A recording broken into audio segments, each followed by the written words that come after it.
Hello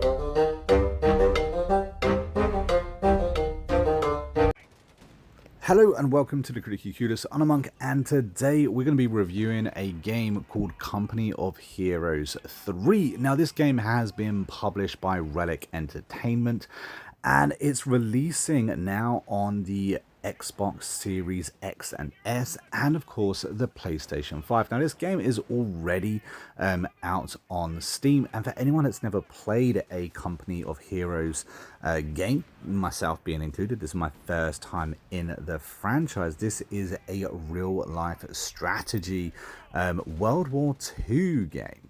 Now this does also come with a little bit of a caveat, because this is more of a turn-based game as well. It's a 2-in-1. We'll get a little bit more into that a little bit later. The price, however, the price is $54.99 or $72.49 for the premium edition, which also comes with a DLC. Now this game will take you around 40 hours to complete, and it is actually 2 main campaigns that this game has to offer, as well as multiplayer. So there's quite a lot of content here. It's semi randomized as well, so there is definitely replayable in my opinion. And in the whole time I have played this game, I had this game a few days before release. I had no issues whatsoever. This game ran absolutely perfectly, which I think, needs to be a big selling point, especially in 2023.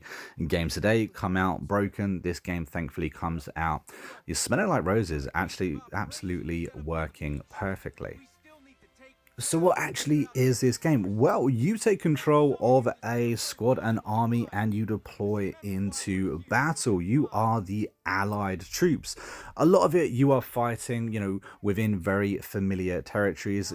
All of this is, history that we all know very, very well by now. You are fighting against the Germans and you're liberating France, that kind of deal. And as you progress through the game, you also build up different relations with your generals, which will unlock different troops. And you'll be given multiple different objectives throughout a level or a game. Now, I did say this game was kind of like a 2 stages. Well, initially you are introduced into the live, real-time strategy element of this game. But after that, you very quickly realize this game also has a flip of the coin, in a sense that you then get to operate and maneuver your troops, your faction, across a world map. Here is where you can focus towns to be taken, reinforce towns, and also, of course, sort your actual military out. And it's here where you'll decide which battles you'll go into. This is your turn-based part of the game, and it's really interesting. It works very, very well. You get to maneuver your troops across the world map, taking more territory, improving your supply lines, and of course improving your relation with the different generals that you have. And that improved relation with those generals will help you unlock those extra troops. This part of the game is very simple, could use a little bit more. However, there is enough here for you to get invested, especially once you realize that, this is where your battles occur. This is where you determine which troops are going to be attacking which towns and in what order. That is completely up to you. What I would say is I would play through the tutorial. This is quite a big game. There's lots of elements to it. This is a console port, and so you can imagine that things can be a little bit clunky. However, the tutorial does an absolutely fabulous job at explaining things. I personally found this game very easy to get into, despite being completely new to this franchise. I really enjoyed what the tutorial had to offer. It did it in quite a quirky way, and I feel like it covered everything I needed to know in order to go in. It's kind of a soft launch, this game, when you actually load up the campaign map. It does a great job of holding your hand and helping you understand the different elements this game has to offer. All that being said, this game is also fully voice acted. As you play through the different levels, you'll hear a variety of different orders. Your troops are, shout off different things. If there are any missions or objectives or, world updates, that is all fully voice acted. You also get cutscenes within this game as well. Once again, all fully voice acted. Maggie, it's been a while, I know. Sorry, I've never been as good with words as you. I just finished up 5 months in North Africa. Didn't see a single German all the while I was there. We were training mostly, lots of marching up and down, cleaning boots, and getting yelled at. Reminded me of Fort Riley. No one knew where we were gonna end up, of course, just that we needed to be ready. Now, this may not be the best game on the market, but I thoroughly enjoyed the time that I have spent playing this game. I look forward to playing it a lot more and probably putting more videos on the channel as well.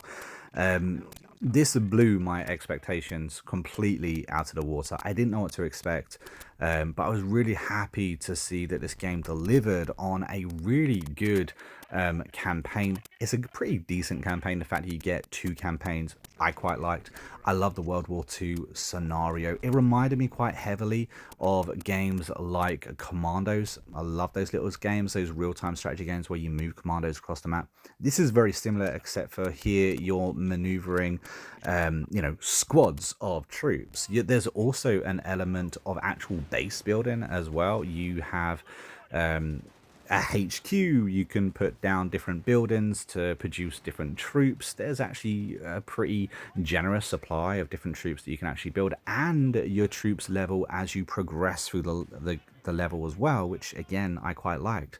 The troops aren't just generic soldiers, they actually have different types of perks and abilities, which it can be really easy to overlook. So I would remind you to actually check out what your individual soldiers have to offer.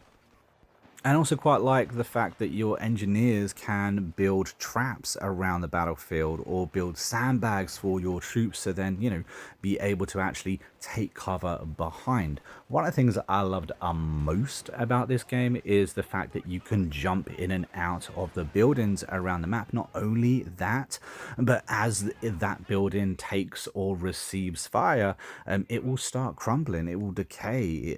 Sometimes a mortar strike will go straight through it and there'll just be a hole straight through the building. Those small little details I really enjoyed, and it just helped give you a sense of immersion. That being said, this game can be quite tricky, and real-time strategy, you can get very lost very quickly in those type of games. It does have quite a handy tactical pause where you can select different troops and give them different orders to perform. I believe it's like a queue of up to 10 different orders. But I love the fact that this game does actually offer that, because it can be really easy in these type of games, especially if you don't know what you're doing, to get overwhelmed very quickly. Your troops start dying and then, hey presto, you have to restart this game. The difficulty can be quite high. However, when you choose your different campaign, there are a load of different levels, different difficulties for you to actually pick from. So, the game does think about you there, and you've got a nice little edge into it if you just want to go in at normal difficulty. All in all, I'm actually going to give this game quite a high score, an 8.5 out of 10. I really enjoyed it. I'm looking forward to going back into this game, playing some more, and seeing really what this game has to offer. I haven't explored everything yet. I'm looking forward to the multiplayer myself as well. But if you have stuck around to the very end of the review, a big thank you to you. Don't forget to comment red banana down below. Just confuse all those people that didn't stay to the very end or that are simply new to the channel. And don't forget, here at the Critically Clueless, we have actually released our very own sci-fi dystopian novel. It is called Seven Broken and Bound, and it's available on Amazon as both paperback and ebook. You can find the link down in the description. But until next time, I've been a monk, you've been a Critically Clueless, and I will see you in the next video real soon. Until then, take it easy, and of course, as ever guys, happy gaming.